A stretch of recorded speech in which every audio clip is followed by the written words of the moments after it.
Hello everyone, नमस्कार। मेरा नाम निहारिका और ये मेरा सेकंड लॉन्ग व्लॉग है। इस टॉपिक को रिगार्डिंग मैंने बोला था आप सभी से कि आपके जो भी क्वेश्चंस हो मेरे पुराने वाले व्लॉग में कमेंट कर दीजिएगा। तो आप सभी के जो जो कमेंट आए थे मैं उन क्वेश्चंस का आज आंसर दे दूँगी और पुराने टॉपिक जो भी मैं भूल गई थी बोलना और उनके बारे में बताना, तो मैं आज वो बता दूँगी। तो फर्स्ट है कि पेड इंटर्नशिप नहीं, हमारे इंटर्नशिप पेड नहीं है और हमें गवर्नमेंट से कुछ भी नहीं मिल रहा है। और जो बाहर के इंटर्न्स आते हैं उनको यहाँ सिक्योरिटी मनी डिपॉजिट करनी होती है यहाँ इंटर्नशिप करने के लिए। हमें तो ऐसा कुछ जमा नहीं करना पड़ा था। और हाँ, इंटर्नशिप के ड्यूरेशन में हमें एक लॉग बुक भी बनानी पड़ती है, लॉग बुक भी मेंटेन करनी पड़ती है। और पेड इंटर्नशिप नहीं है, हमें कोई सैलरी नहीं मिल रही, ना हमारे सीनियर्स को मिली थी और हमारे जूनियर्स का पता नहीं, अभी तो वो थर्ड ईयर में ही है। और सेकंड क्वेश्चन ये कि हॉस्टल फैसिलिटीज़ है या नहीं है। नहीं, हॉस्टल फैसिलिटीज़ पैरामेडिकल कोर्सेज़ के लिए नहीं है, हमारे लिए कोई भी हॉस्टल अवेलेबल नहीं है। तो यहाँ हम जो भी कोर्स कर रहे हैं सब रूम लेके बाहर रहते हैं, मतलब कॉलेज के आसपास या कोई हॉस्पिटल के आसपास। जिनका लोकल में घर है उनका तो सही है, बट हाँ, हम जैसे लोगों को जो दूर से आते हैं तो उन लोगों को यहाँ स्टार्टिंग में दिक्कत होती है रूम ढूंढने के लिए, सेटल होने के लिए, क्योंकि हॉस्टल हमारे हैं नहीं। तो बस आप लोगों को भी रूम्स ढूंढने पड़ेंगे अगर आप लोग हल्द्वानी क्या कहीं भी नहीं है, श्रीनगर चाहे या फिर देहरादून, कहीं भी हॉस्टल्स नहीं है। पीजी या रूम लेके सब लोग रहते हैं, अपना सेटल सब ऐसे ही होते हैं।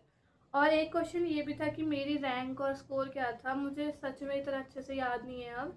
2021 में था तो शायद मेरी रैंक 175 या थी या 178 थी, मुझे इतना अच्छे से याद नहीं है। स्कोर तो मुझे बिल्कुल भी याद नहीं है अब।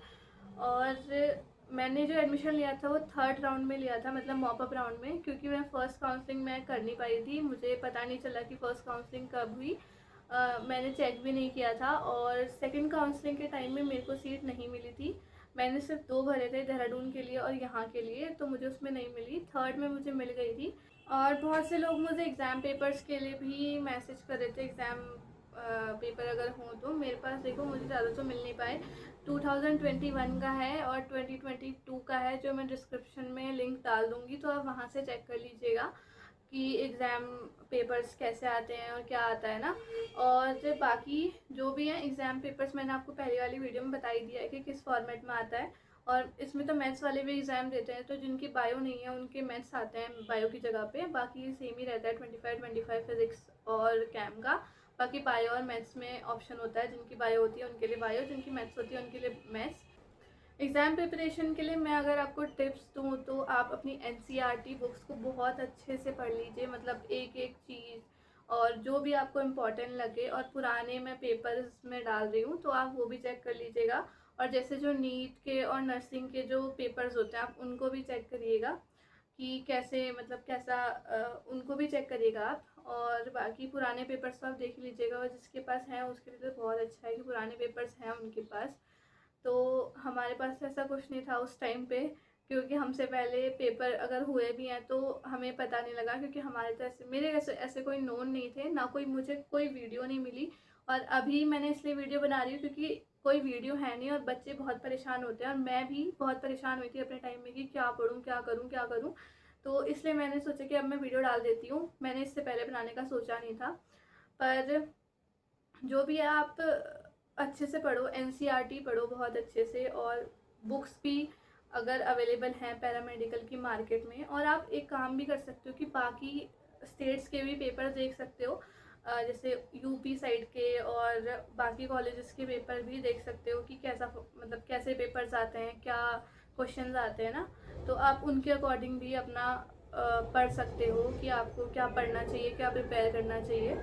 और बाकी मैंने अपने टाइम में एनसीईआरटी पढ़ी थी और मैं सीबीएसई बोर्ड से हूँ। तो हमें जो एक्स्ट्रा बुक्स मिलती थी, मतलब कि जो रेफरेंस बुक्स वगैरह मिलती थी ना, तो मैंने उन्हीं से प्रिपेयर किया था जब मैंने एग्ज़ाम दिया था। उस टाइम में रेफरेंस बुक्स हो गई, और मैंने उस टाइम पे ना नर्सिंग की एक बुक खरीदी थी प्रिपरेशन के लिए, तो मैंने उससे भी प्रिपेयर किया था। नीट की एक बुक थी मेरे पास प्रिपरेशन के लिए, मैंने उससे प्रिपेयर किया था पुराने पेपर्स जो आते हैं नीट के। और एनसीईआरटी तो पढ़ी थी, एनसीईआरटी के रेफरेंस बुक हो गई, आंसर कीज हो गई, इन सब से मैंने बहुत पढ़ा था। तो ज़्यादा टेंशन मत लो, एग्ज़ाम के लिए अच्छा ही जाएगा, बहुत हार्ड पेपर नहीं आता है। अगर जिसके पास पुराने पेपर्स होंगे वो आप चेक कर लेना, और जिसके पास नहीं है, मेरे पास 2021 और 2022 का एग्ज़ाम पेपर है जो मैं डिस्क्रिप्शन में डाल दूँगी। मैंने इससे पहले भी बोल दिया है वो चीज़, और मैं आपको अभी भी बोल रही हूँ कि डिस्क्रिप्शन में मैंने 2021 और 2022 का एग्ज़ाम पेपर डाल दिया है, एंट्रेंस एग्ज़ाम पेपर। तो आप वो लोग चेक कर लीजिएगा, मतलब आपको थोड़ा बहुत आइडिया मिल जाएगा कि पेपर आता कैसा है। तो आप सभी लोग वो देख लेना और ज़्यादा टेंशन नहीं लेना, और फिर से ऑल द बेस्ट आप सभी को। अच्छे से एग्ज़ाम दीजिएगा, 2 दिन बाद आप सभी का एग्ज़ाम है, अच्छे से प्रिपेयर करिए, अच्छे से एग्ज़ाम दीजिएगा। Thank you, bye bye.